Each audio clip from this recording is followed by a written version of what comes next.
Hai semuanya, Assalamualaikum. Kembali lagi di video reaction saya kali ini guys, oke? Semoga semuanya sehat selalu. Nah, kali ini saya mau tengok video pembahasan tentang ini ya. Nuklir abadi ditemukan melimpah di Indonesia dan China. Jadi ada di Indonesia, di China pun ada juga gitu ya. Nuklir abadi yang sangat melimpah katanya ini. Wah, luar biasa kan. So, jangan lama-lama lagi, mari sama tengok video ini. Let's go. Gimana rasanya kalau ada sumber energi yang bikin kita nggak perlu lagi mikirin bayar listrik mahal tiap bulan? Kulkas nyala terus, AC dingin 24 jam, ngecas HP nggak pernah copot, sampai pompa air nyedot sepuasnya. Semua jalan tanpa takut tagihan jebol. Kayak rumah tangga impian kan? Nah sekarang ternyata sumber energi itu bukan cuma bisa bikin satu rumah adem tentram, tapi satu negara kayak Indonesia ini bisa hidup nyaman tanpa takut krisis listrik lagi selamanya. Yang lebih gila lagi, Indonesia ternyata punya bahan bakunya numpuk, namanya thorium. Kalau thorium ini jalan, Indonesia bisa kayak negara yang stop langganan BBM mahal, matiin PLTU batubara yang udah bawa asap. Terus ganti semua itu pakai energi bersih, murah dan aman, dan tahan sampai anak cucu kamu punya cicit. Tapi intinya sih jangan senang dulu, rakyat perlu hati-hati, kita perlu awasi. Jangan sampai thorium yang katanya energi masa depan, malah cuma jadi ladang korupsi masa kini. Jangan kaget kalau tiba-tiba proyeknya gede-gedean, anggarannya triliunan, tapi ujung-ujungnya cuma bancakan oknum-oknum yang sibuk bagi-bagi jatah. Listrik murah nggak pernah datang, yang ada cuma berita korupsi modal lama dan dikemas teknologi baru. Padahal ini kesempatan langka, kalau kita lengah koruptor pesta, rakyat cuma nonton. Thorium tinggal lama, listrik tetap mahal, dan masa depan kita keburu disabotase dari dalam. Tapi pertanyaannya sekarang bukan cuma thorium itu apa, tapi kenapa kita nggak mulai dari kemarin? Dan yang utama, bisakah kita mengawasi hal ini? Sebentar lagi Indonesia will be the strongest country in the world. Kenapa gue bilang kayak gitu? Karena kita punya nuklir. Karena nuklir yang paling the best bukan pakai uranium, tapi pakai thorium. Thorium? Nggak adanya di Indonesia. Ada di Indonesia thoriumnya. Gue bilang Mungkin kualitasnya tuh lebih ini gitu kali ya, antara thorium dengan uranium. Baru-baru ini Cina bikin geger dunia dengan penemuan sumber energi baru yang katanya nggak bakal habis-habis. Mereka nyebutnya thorium, dan kabarnya ditemukan di kompleks pertambangan Bayan, Obo di Provinsi Inner, Mongolia. Tempat ini yang udah terkenal sebagai salah satu lokasi mineral tanah jarang paling penting di dunia.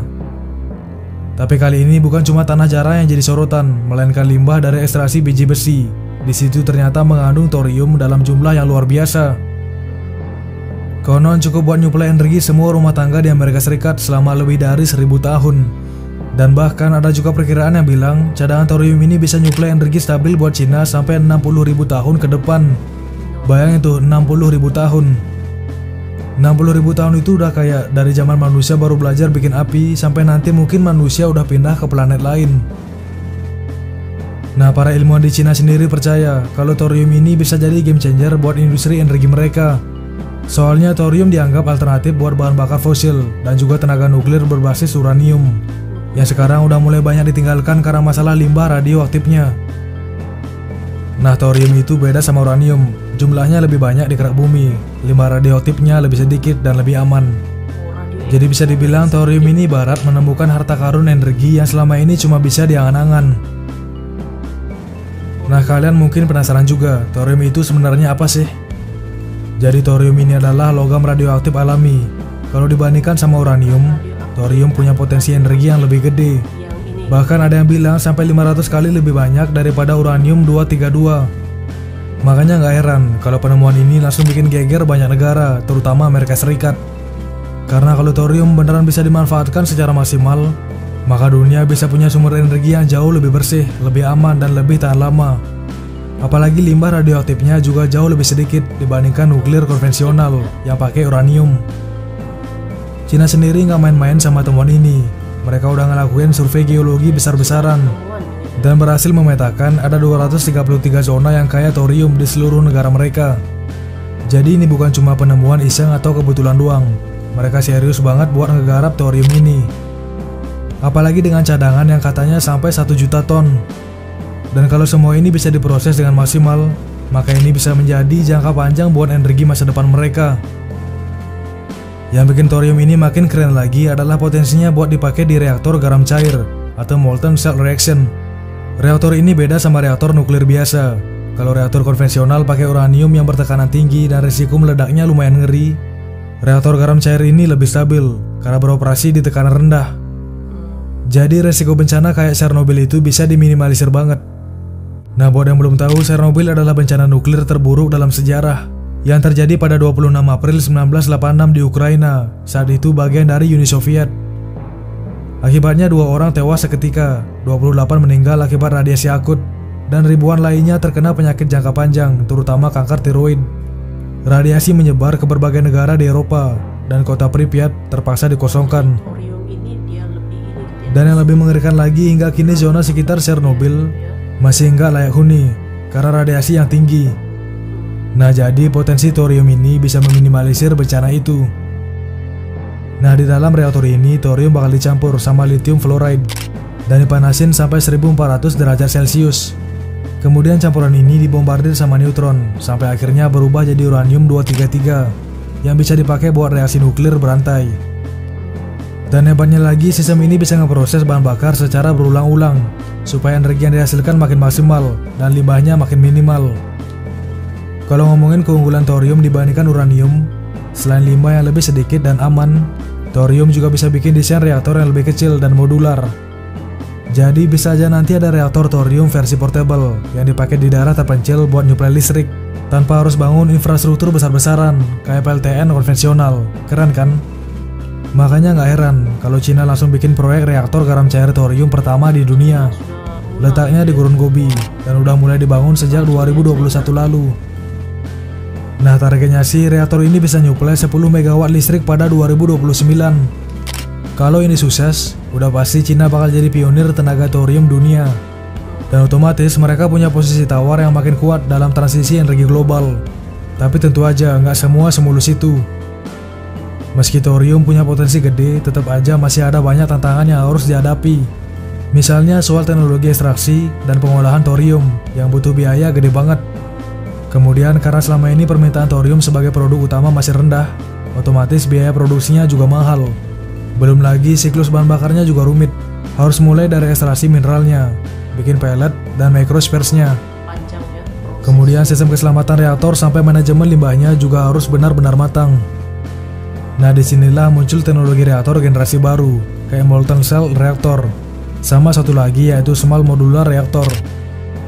SMR ini cocok banget dipakai di awal siklus bahan bakar, karena bisa menyerap thorium di awal, dan terus dipakai sebagai material fertile selama prosesnya berlangsung.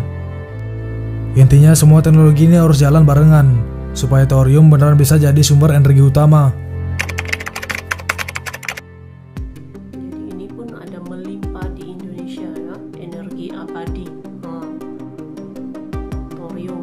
Nah, kemudian kalau kita balik ke Indonesia, ternyata kita juga punya cadangan thorium yang gak kalah gede. Kepala Organisasi Riset Tenaga Nuklir BRIN pada tahun 2022 bilang, kalau kita punya sekitar 150.000 ton thorium, sama 90.000 ton uranium. Ini data resmi loh, bukan katanya. Bahkan menurut data Badan Tenaga Nuklir Nasional tahun 2020, Indonesia punya 140.000 ton thorium dan 81.000 ton uranium.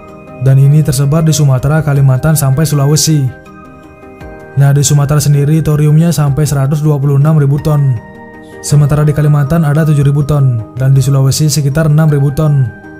Jadi sebenarnya kalau ngomongin potensi bahan bakar nuklir, Indonesia udah cukup banget buat bikin PLTN sendiri pakai thorium. Tapi lagi-lagi tantangannya sama kayak Cina, biaya riset dan pengembangannya mahal. Teknologi kita belum sejauh itu, dan dukungan kebijakan juga harus kuat. Selain itu, Indonesia juga udah komitmen buat net zero emission di tahun 2060. Artinya kita butuh banget inovasi teknologi rendah karbon buat bantu transisi energi.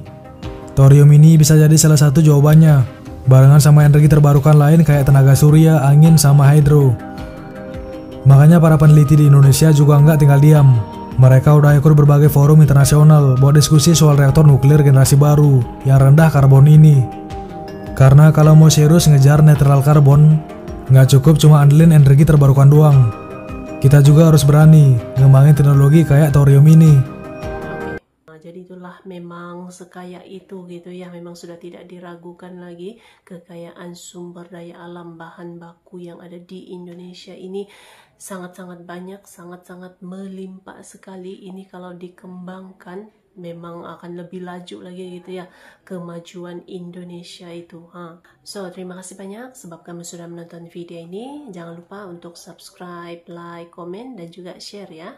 Kita bertemu lagi di video reaction saya yang seterusnya. Assalamualaikum.